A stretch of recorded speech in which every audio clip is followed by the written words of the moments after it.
அனைவருக்கும் இனிய வணக்கம். நான் உங்கள் மதுரை ராமகிருஷ்ணன். சார், இந்த உலகத்தில் யார் சார் ரொம்ப சந்தோஷமாக இருப்பாங்க? பணம் சம்பாதிக்கிறதுனால நமக்கு மகிழ்ச்சி வந்துருமா? பணம் படைத்தவன் பணக்காரரானா? கிடையவே கிடையாது சார். அந்த பணத்தை யாருக்கு அனுபவிக்க தெரிகிறதோ அவங்க தான் பெரிய பணக்காரங்க. நம்ம என்ன தெரியுமா பண்ணிடுறோம்? பேலன்ஸ் மட்டும் பார்த்து பார்த்தே சந்தோஷம் அடைக்குவான் சார். சில பேர் ஏடிஎம் ஸ்லிப்பை பார்த்து பார்த்தே சந்தோஷம் அடைஞ்சுக்குவான் சார். சில பேர் பேங்க் பாஸ்புக்கை பார்த்து நமக்கு எவ்வளோ பேலன்ஸ் இருக்குது அப்படின்றத பார்த்தே சந்தோஷம் அடைவானே தவிர அதை எடுத்து செலவு பண்ணுன்ற மனசே வராது சார். கஞ்சத்தனத்தினுடைய உச்சக்கட்டத்தில் இருப்பாங்க. ஒருத்தன் தான் சம்பாதிச்ச காசெல்லாம் சேர்த்து ஒரு தங்க கட்டி பண்ணான். 2 தங்க கட்டி, செங்கல் சைஸில் ஒரு 2 தங்க கட்டி, தங்கல்னு வச்சுக்கலாம், செங்கலுக்கு பதிலாக தங்கல் அப்படி வச்சுக்கலாம். அதை என்ன பண்ணால் வீட்டுக்கு பின்னாடி ஒரு குழியை தோண்டி புதைச்சான்.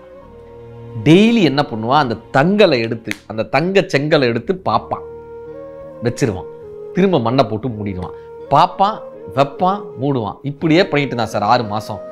இதை ஒரு திருட பார்த்துட்டான். பார்த்தவன் நைட்டோட நைட்டாக வந்தான், குழியை தோண்டுனா, செங்கலை தூக்கிட்டு ஓடிட்டான். இந்த தங்க செங்கலை தூக்கிட்டு ஓடிட்டான். இப்போ இவன் மறுநாள் போய் பார்க்குறான், தங்க செங்கலை காணோம். ஓன்ட்டு அழுகுறான். இப்போ பக்கத்து வீட்டுக்காரன் வந்து என்னப்பா செய்தின்னு கேட்டால் எல்லா கதையும் சொன்னான். சார், நான் கஷ்டப்பட்டு சம்பாதிச்சேன், தங்க செங்கல் வாங்கினேன், உள்ளார புதைச்சி வச்சேன். அதெல்லாம் சரி, நீ அதை வச்சு என்ன பண்ண? இல்லை, தினம் எடுத்து பார்ப்பேன். பாப்பா அவ்வளோதானே, செலவு பண்ணுவியானே, தினம் எடுத்து பார்ப்பேன், அவ்வளோதான். அவர் என்ன பண்ணார்? 2 செங்கல் கட்டி எடுத்துகிட்டு வந்து கொடுத்தாரு.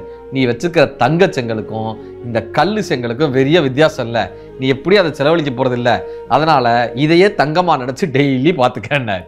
சார், தரித்திரம் வேற, தரித்திர புத்தின்றது வேற. நல்லா இதுக்கு ரெண்டுக்கும் வித்தியாசம் புரிஞ்சுக்கணும். தரித்திரம்ன்றது ஏழ்மை, சில நேரங்களில் நம்மளால் தவிர்க்க முடியாது.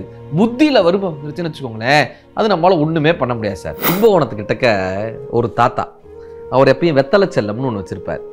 இந்த வெத்தலை செல்லத்தில் வெத்தலைகள்லாம் வச்சுருப்பாங்கல்ல, கரெக்டாக அந்த நேரத்துக்கு சாப்பிட்டு முடிச்சோடனே அந்த வெத்தலை பெட்டியை திறப்பார். அந்த வெத்தலை பெட்டியில் நல்ல வெத்தலைகள்லாம் 4-5 இருக்கும். எல்லாத்தையும் விட்டு, இது நுனி அழுகிருக்கு, இது காம்பு போயிடுச்சு, இது அழுகிருச்சுன்னு சொல்லி நல்ல வெத்தலையெல்லாம் அடுத்த வேலைக்கு சாப்பிடுவோன்னு இந்த நுனி அழுகுனது, காம்பு போனது, இது எல்லாத்தையும் எடுத்து சாப்பிட வேண்டியது சார். நுனி அழுகுனது, காம்பு போனது, இதை போய் வந்து சாப்பிட வேண்டியது எல்லாத்தையும். அடுத்த வேலைக்கு திறந்தாக்க அப்போ இவருக்காகவே ஒரு 3 வெத்தலை அழுக வெத்தலை காத்துக்கிட்டு இருக்கோம். இவருக்காக 3 வெத்தலை. இப்படி ஒவ்வொரு வேலையும் அழுக வெத்தலையா இவர் சாப்பிட்டுட்டு ஒரு கட்டத்தில் அவர் போய் சேர்ந்தார். இப்போ சில வழக்கங்கள் எப்படின்னா, அந்த உடலில் வந்து இறந்த உடலில் வெத்தலை வைக்கிறது ஒரு வழக்கம். இறந்த உடலில் இப்போ இந்த வந்த புரோகிதர் என்ன பண்ணார்? நல்ல வெத்தலையை கொண்டு போய் வைக்க போனார். பேரை ஓடி வந்தான், எங்கள் தாத்தாவுக்கு அழுகு வெத்தலை தான் பிடிக்கும்ன்ட்டு அழுகு வெத்தலை எடுத்து வாயில் வச்சு விட்டு போனான். சாகும்போது கூட அந்த மனுஷனுக்கு அழுகு வெத்தலை எடுத்து தான் போய் சேர்ந்தார். எண்ணத்தில் அப்படி. இப்போ நீங்கள் வீட்டில் இல்லத்தரசிகளே நிறைய பேர் பாருங்களேன், ஃப்ரிட்ஜை திறந்தா நல்ல காய்கறிகள் இருக்கும், அதெல்லாம் வேணாம். வாடின பீன்ஸு, கொஞ்சம் அழுகின கேரட்டு, அந்த ஓரத்தை மட்டும் கட் பண்ணிவிட்டு இதை இன்னைக்கு சமைச்சிருவோம், நாளைக்கு நல்லதாக சமைப்போன்னு. நாளைக்கு திறந்தா அதே மாதிரி வாடின காலிஃப்ளவர் ஒன்று காத்துக்கிட்டு இருக்கோம். இந்த காலிஃப்ளவர் ஃப்ரெஷ்ஷாக இருக்கும்போதே சமைச்சா என்ன? அப்போ நம்ம என்ன தெரியுமா பண்ணிடுவோம் சார்? நாளைக்கு இந்த நல்லதெல்லாம் அப்புறமா அனுபவிப்போன்னு அனுபவிக்கிறதே கிடையாது சார். அப்படியே விட்டுட்டு போயிடுது. காசை சேர்த்து சார்.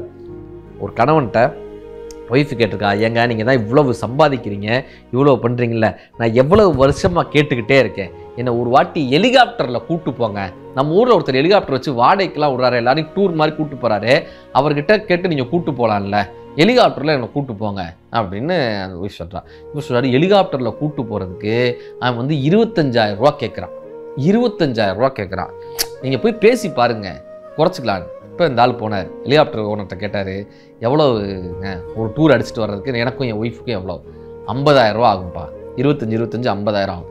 இவன் சொன்னால் ஒரு 5,000 ரூபாய்க்கு எங்களை கூப்பிட்டு போக முடியுமா? 5,000 ரூபாய்க்கு எங்களை கூப்பிட்டு போக முடியும். அது ஹெலிகாப்டருக்காரு கோவம் வந்துருச்சு.